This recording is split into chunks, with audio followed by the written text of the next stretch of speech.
Hello dear, स्वागत करता हूँ आप सभी को यूट्यूब चैनल नर्सिंग ज्ञान में। GNM first year community health nursing 1 का डिफिनीशन नंबर चौथा है। तो आज हम लोग जो है आखिरी सब्जेक्ट का आखिरी डिफिनीशन का वीडियो भी देख रहे हैं फर्स्ट ईयर का। तो चलिए हम लोग शुरू करते हैं। ठीक है, कौन सा है?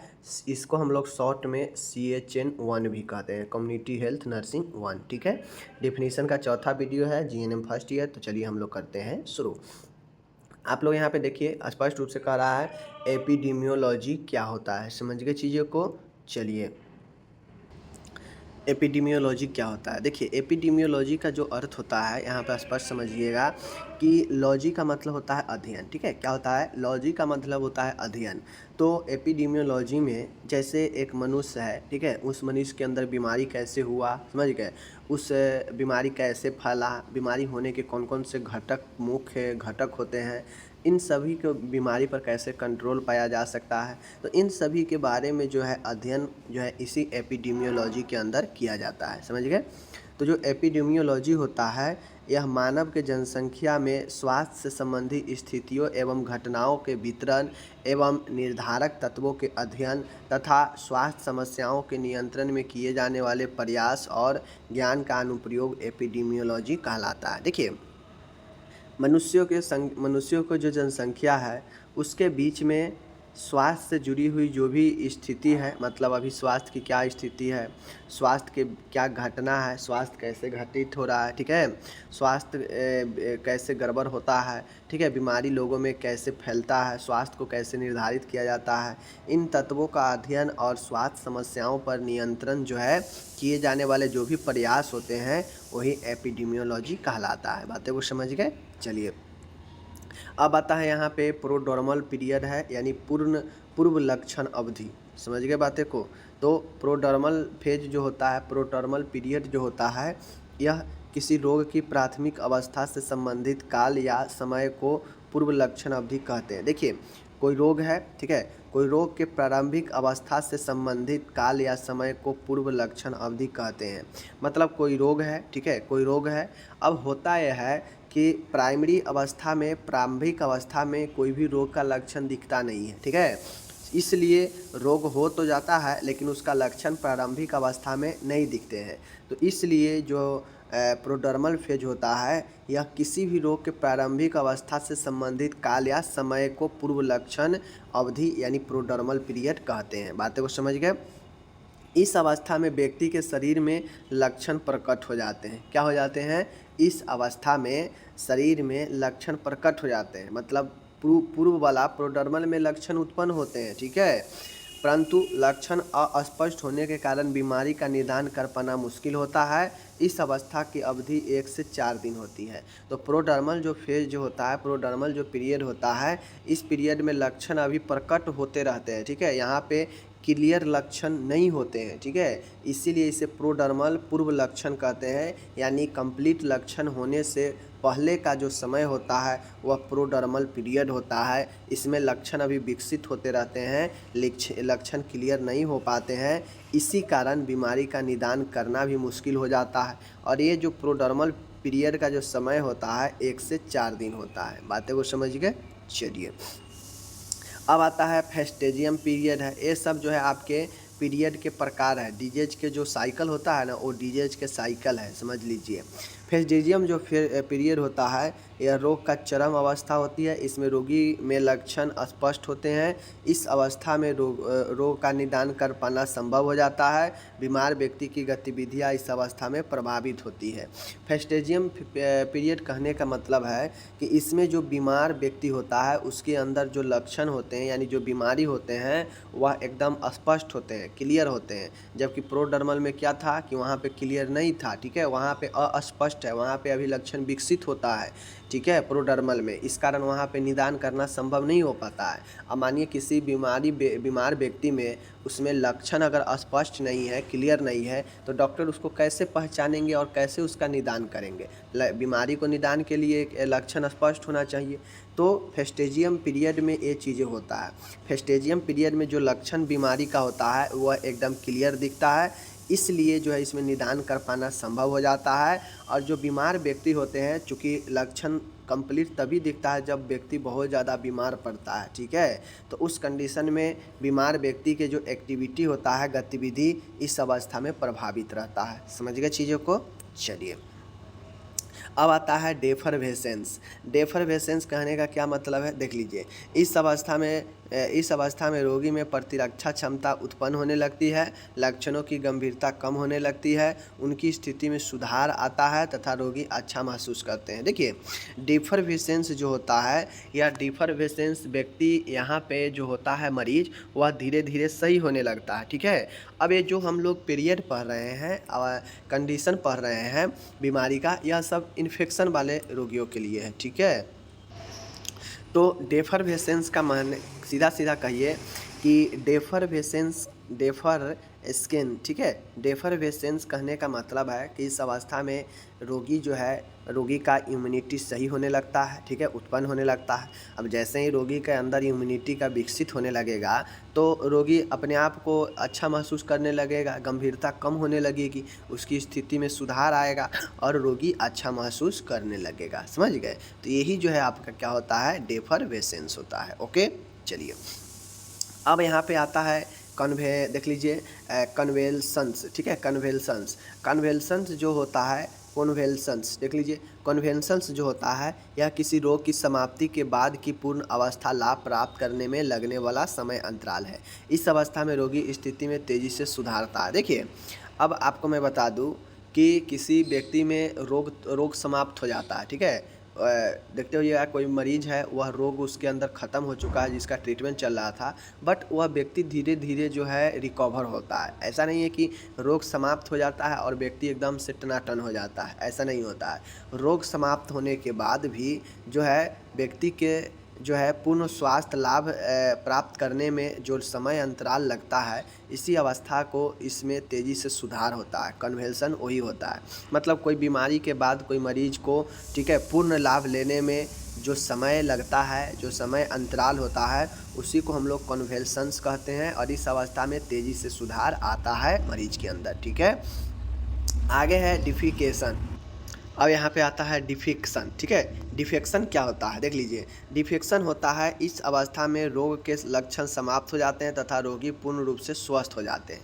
देखिए, कन्वेल्सन में क्या था कि पूर्ण स्वस्थ होता है व्यक्ति, समझ गए, लेकिन पूर्ण स्वस्थ होने से पहले बीमारी ख़त्म है, ठीक है, बीमारी ख़त्म है, लेकिन बीमारी ख़त्म होने से लेकर पूर्ण स्वास्थ्य लाभ मिलने तक जो समय अंतराल होता है, वो कन्वेल्सन्स होता है, ठीक है। डिफरवेसेंस वो होता है, देख लीजिए यहाँ पे मैं बताता हूँ। कन्वेल्सन से हो गया, उसके बाद आपका आता है डेफरवेसेंस, ठीक है। डेफरवेसेंस में व्यक्ति रिकवरी होने लगता है, उसके अंदर इम्यूनिटी जो है प्रवेश करने लगता है, धीरे धीरे वह रिकवर होने लगता है, ठीक है। कन्वेल्सन्स में वही बता दिए कि स्वस्थ हो जाता है, लेकिन पूर्ण स्वस्थ नहीं हो पाता है, और पूर्ण स्वस्थ होने में जो समय लगता है, समय अंतराल होता है, वही कन्वेल्सन्स होता है, ठीक है। उसके बाद डिफेक्शन जो होता है, डिफेक्शन में इस अवस्था में रोग के लक्षण बिल्कुल ही समाप्त हो जाते हैं, रोगी पूर्ण स्वस्थ हो जाता है, ठीक है। यहाँ पे डिफेक्शंस में रोगी पूर्णतः स्वस्थ हो जाता है और ये रोग के लक्षण समाप्त हो जाते हैं, ठीक है। तो इस प्रकार से आप लोग याद करके रखिएगा, ये सब हम nursingyan.com पर दे भी देंगे। अब आता है ड्रॉपलेट संक्रमण। देखिए, संक्रमण ड्रॉपलेट होता है, जिसे बिंदु संक्रमण कहते हैं या ड्रॉपलेट संक्रमण कहते हैं। यह श्वसन संक्रमण, देख लीजिए, यह श्वसन संक्रमण वाले व्यक्तियों के, मतलब जिसको रिस्पायरेटरी इन्फेक्शन है, श्वसन से जुड़ी हुई इन्फेक्शन है, और वैसे व्यक्ति छींकता है, खांसता है, बोलता है, तो इनसे लाखों जीवाणु लार से आसपास के वातावरण में चले जाते हैं, ठीक है, तथा समान श्वसन प्रक्रिया के दौरान एक समान व्यक्ति द्वारा अंतः श्वसन कर लिए जाते हैं।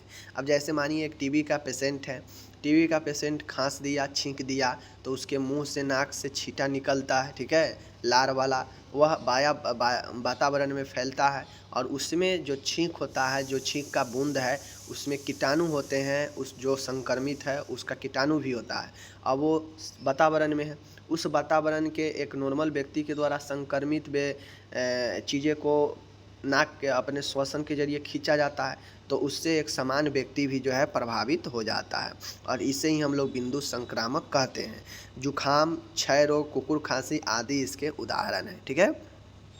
तो ड्रॉपलेट संक्रमण वही होता है कि वो कोई बोलता है, कोई खांसता है, कोई छींकता है, तो उनसे लाखों जीवाणु लार में उड़ते हैं और उसको अन्य व्यक्ति, समान व्यक्तियों द्वारा खींच श्वसन के जरिए अपने अंदर ले लेने से वह भी संक्रमित हो जाते हैं और इस प्रकार के संक्रमण बिंदु संक्रमण कहलाता है। ठीक है, आगे है वैक्सीनेशन, टीकाकरण। ठीक है, टीकाकरण क्या होता है, तो टीकाकरण के बारे में आप लोग देख लीजिए। यहाँ पे टीकाकरण जो होता है वैक्सीनेशन, जिसे हम लोग वैक्सीनेशन कहते हैं, जो वैक्सीन आप लोग को लगता है, टीका रोग कारक या उसके विषैले उत्पादक मृत सूक्ष्मजीव उन जीवों विषों को संपाक यानी प्रिपारेशन है जिससे संक्रामक रोगों की रोकथाम या उनकी चिकित्सा के लिए शरीर में प्रविष्ट किया जाता है, टीका या वैक्सीन कहलाता है। देखिए, टीका और वैक्सीन जो होता है, यह टीका या रोग कारक या उसके विषैले उत्पाद मृत सूक्ष्मजीव उन जीव विषों या संपाक है। ठीक है, का संपाक है, मतलब जो टीका बनाया जाता है वह टीका किसी सूक्ष्म जीव के विरुद्ध ही बनाया जाता है, तो वह सूक्ष्म जीव के विरुद्ध उसके ही रोग के उत्पन्न होने वाले रोग के कारक या उसके जो भी विषैले उत्पाद होते हैं उससे ही जो है इसे बनाया जाता है, प्रिपरेशन किया जाता है। बातें वो समझ गए? तो इसीलिए देखते होइएगा कि सभी का टीका अपना पर्सनल टीका होता है। ऐसा नहीं होता है कि कोई एक टीका है जो सभी बीमारियों के लिए काम कर जाएगा, ऐसा तो होता नहीं है।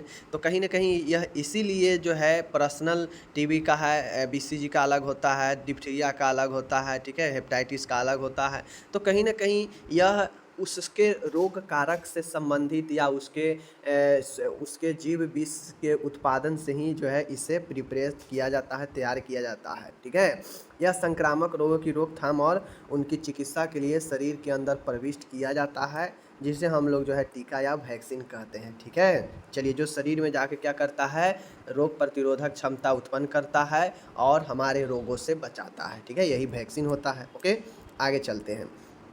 आगे है एंटी सीरम। एंटी सीरम क्या होता है, देख लीजिए। Anti serum diphtheria, tetanus, rabies, सर्पदंश, गैस गैंग्रीन संक्रमण के विरुद्ध घोड़े जैसे पशु स्रोतों से तैयार की जाती है। मानव इम्यूनोग्लोबिन की अनुपस्थिति या अनुपलब्धता की स्थिति में उपरोक्त रोगों के निरोध और उपचार में एंटी सीरम का उपयोग किया जाता है। एंटी सीरम देते समय एनाफिलेटिक शॉक के खतरे से बचने की सावधानी रखनी चाहिए। देखिए, अब ये जो हम एंटी सीरम देखते हैं, यह एंटी सीरम अलग अलग जो है आपको जीवों से तैयार किया जाता है। फॉर एग्जांपल यहाँ पे दिया है कि घोड़े जैसे पशु स्रोतों से तैयार की जाती है। ठीक है ना, तो इसी प्रकार से अन्य जीवों से जो है यह एंटी सीरम निकाल कर तैयार किया जाता है। ठीक है, जो डिप्थीरिया, टिटनेस, रेबीज, सर्पदंश, गैस गैंग्रीन आदि संक्रमण के विरुद्ध जो है काम करता है। मानव इम्यूनोग्लोबिन की अनुपस्थिति या अनुपलब्धता की स्थिति में उपरोक्त रोगों के निरोध और उपचार में एंटी सीरम का उपयोग होता है।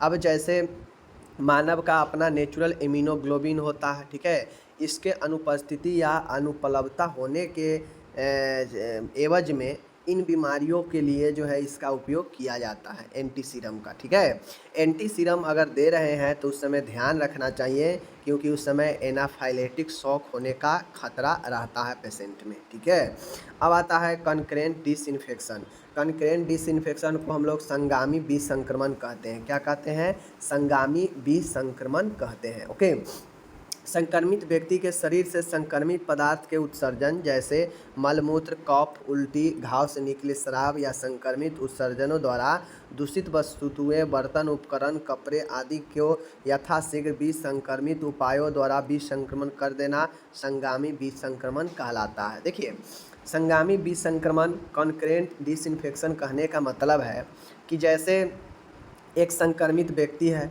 इन संक्रमित व्यक्ति के शरीर से संक्रमित पदार्थ जैसे मलमूत्र का उत्सर्जन हो गया, मलमूत्र, कफ, उल्टी, घाव से निकले स्राव, संक्रमित उत्सर्जन, ये सब द्वारा दूषित वस्तुएं, बर्तन, उपकरण, कपड़े आदि को जल्द से जल्द विसंक्रमित उपाय द्वारा विसंक्रमण कर देना विसंक्रामक संगामी विसंक्रमण कहलाता है। बातें को समझ गए?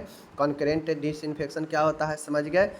कॉन्करेंट डिसइंफेक्शन कहने का मतलब है कि जैसे एक संक्रमित व्यक्ति है, ठीक है, संक्रमित व्यक्ति के बॉडी से जो भी उत्सर्जन जैसे मलमूत्र हो गया, कफ हो गया, उल्टी हो गया, ठीक है, घाव से निकले स्राव हो गया, उत्सर्जन पदार्थ हो गया, इन सब से जो भी उससे संपर्क में आए हुए विषय, वस्तु, बर्तन, उपकरण, कपड़े, ये सब जो भी संक्रमित है उसको यथाशीघ्र विसंक्रमित द्वारा विसंक्रमण कर देना ही संगामी विसंक्रमण कहलाता है। ठीक है, चलिए सीधा सीधा समझा जाए कि एक संक्रमित मरीज है, उससे निकलने वाले संक्रमित पदार्थ, उत्सर्जन पदार्थ के संपर्क में जो भी बर्तन, जो भी कपड़े, जो भी उपकरण, जो भी वस्तुएं आए हैं, उन सबको विसंक्रमित उपाय द्वारा विसंक्रमण कर देना ही जो है कॉन्करेंट संगामी संक्रमण कहलाता है। ठीक है, विसंक्रमण कहलाता है।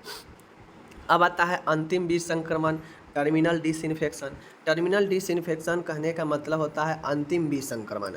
अंतिम विसंक्रमण कहने का मतलब है कि कोई मरीज अस्पताल में भर्ती था, ठीक है, और अस्पताल से उसे छुट्टी हो जाने के बाद या फिर रेफ़र कर देने के बाद या फिर मृत्यु हो जाने पर उसके उपयोग में लिए गए जो भी वस्तु, जो भी उपकरण, जो भी कपड़े, जो भी बिस्तर है, सबका विसंक्रमण करना ही अंतिम विसंक्रमण यानी टर्मिनल डिसइंफेक्शन कहलाता है। ठीक है, तो आप ये सब विसंक्रमण का प्रकार है। ठीक है, तो यहाँ पे ध्यान दीजिएगा कि मरीज अस्पताल में भर्ती होता है, या तो उसको ठीक हो जाएगा तो छुट्टी हो जाएगा, या फिर नहीं ठीक होगा तो आगे रेफ़र किया जाएगा, या फिर हो सकता है मृत्यु भी हो सकता है। तो इन सब कंडीशन में मरीज जो है बिस्तर से हट जाएगा।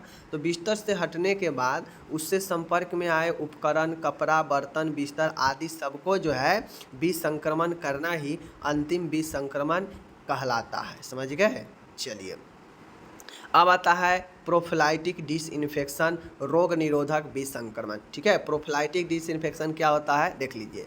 इस प्रकार का विसंक्रमण रोग निरोधन हेतु किया जाता है। इस प्रकार के जो विसंक्रमण है प्रोफिलाइटिक वाला, यह रोग के निरोधन हेतु किया जाता है। जैसे जल को उबालना, दूध का पाश्चुराइजेशन, ठीक है, साबुन से हाथ धोना रोग निरोधक विसंक्रमण के उदाहरण है।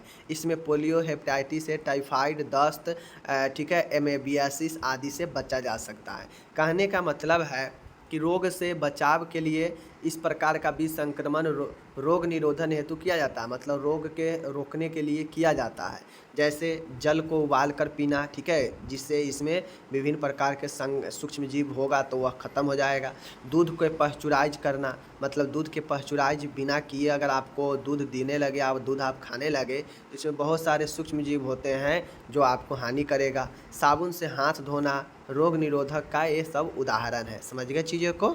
चलिए अब आता है यहाँ पे एक चीज़ें ध्यान दीजिएगा, यहाँ पे आता है एपिडेमिक। ठीक है, एपिडेमिक को समझ लीजिए। अब यहाँ पे आता है एपिडेमिक। देखिए एपिडेमिक जिसे हम लोग महामारी कहते हैं, महामारी का मतलब क्या होता है? एपिडेमिक संक्रामक रोगों, स्वास्थ्य से संबंधित व्यवहार अथवा अन्य स्वास्थ्य संबंधी घटनाओं का किसी समुदाय, क्षेत्र, देश अथवा विश्व में अचानक अधिक संख्या में पाया जाना महामारी कहलाता है। देखिए महामारी कहने का मतलब होता है कि एक ही समय में अचानक से अधिक संख्या में लोग इसके चपेट में आए, इसके चपेट में प्रभावित हो किसी समुदाय में, इस क्षेत्र में, या पूरे देश में, या पूरे विश्व लेवल पर, तो उसे महामारी कहते हैं। और कोरोना क्या था? एक महामारी था जो एक देश नहीं बहुत सारे देश में एक साथ जो है कितना ज़्यादा जनसंख्या को प्रभावित किया था। समझ गए ना? तो ही महामारी एपिडेमिक होता है। जो ऐसा नहीं है संक्रामक रोग ही, कोई भी स्वास्थ्य से जुड़ी हुई घटना या स्वास्थ्य संबंधी व्यवहार जो अचानक से किसी समुदाय, क्षेत्र, देश अथवा पूरे विश्व में अधिक संख्या में पाया जाता है वो महामारी कहलाता है। ठीक है, अब यहाँ पे है आखिरी है आज का इंडेमिक। इंडेमिक जो होता है, देखिए पेंडेमिक वह भी महामारी ही होता है, पेंडेमिक भी महामारी ही होता है। यहाँ पे है इंडेमिक है तो किसी स्थानिक मारी। स्थानिक मारी का मतलब ये है कि स्थान मतलब एक लिमिट क्षेत्र में किसी स्थान में होना। ठीक है, तो किसी स्थान विशेष पर वहाँ के निवासियों में अचानक बड़ी संख्या में रोग के लक्षण दिखाई देना स्थानिक मारी कहलाता है। मीन्स किसी जैसे एक गांव है, किसी देश, किसी राज्य में एक जिला या एक गांव में कोई किसी बीमारी का लक्षण दिखाई देना, ठीक है, तो किसी स्थान में, प्रॉपर किसी स्थान में होगा तो वह एंडेमिक होता है, इसमें ज़्यादा प्रभावित नहीं होता है। लेकिन पेंडेमिक महामारी में बहुत ज़्यादा प्रभावित होता है। ठीक है, चीज़ों को उम्मीद है समझ गए होंगे।